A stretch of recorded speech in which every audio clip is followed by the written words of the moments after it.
शुरू अल्लाह के नाम से जो बड़ा मेहरबान है, हायत रहम करने वाला है। सवाल ऐसे नहीं आता, 3 काम जो करेगा कभी इज़्ज़त ना देखेगा और 3 काम जो करेगा कभी ज़िल्लत ना देखेगा।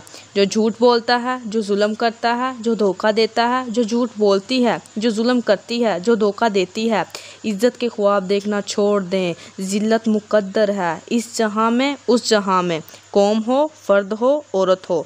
जुल्म है, झूठ है, धोखा है।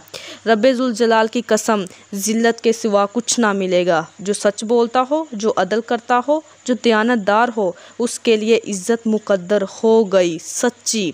एक फ़र्द में है अदल, एक फ़र्द में है दयानत, एक फ़र्द में है या एक कौम में है, उन्हें इज़्ज़त देना यकीनी हो गया। मेरा अल्लाह उन्हें दे के रहेगा, चाहे वो अल्लाह को मानते हैं या चाहे अल्लाह का इनकार करते हैं। आगे आखिरत का मसला अलग है। यहाँ कौम, फ़र्द, कबीला, कोई मज़हब, पत्थर का पुजारी, आग का पुजारी सच बोलता है, जुल्म नहीं करता, दयानतदार है। अल्लाह की कसम, अल्लाह उसे इज़्ज़त की ज़िंदगी देगा। रात को तो हज्जत गुजार, दिन का रोज़ेदार। कहीं जुल्म करता है, कहीं झूठ बोलता है, कहीं धोखा देता है, ज़िल्लत उसके माथे पर लिख दी जाएगी और मौत के बाद की ज़िल्लत साथ उठेगी।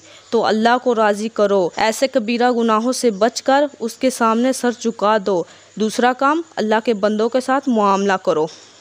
आखिर में आप लोगों से गुजारिश है, अगर आपको हमारी कोशिश पसंद आई हो तो इस वीडियो को ज़्यादा से ज़्यादा सदका जारिया के तौर पर शेयर करें। अल्लाह आप सबको अपने हिफ्ज़ व ईमान में रखे, आमीन।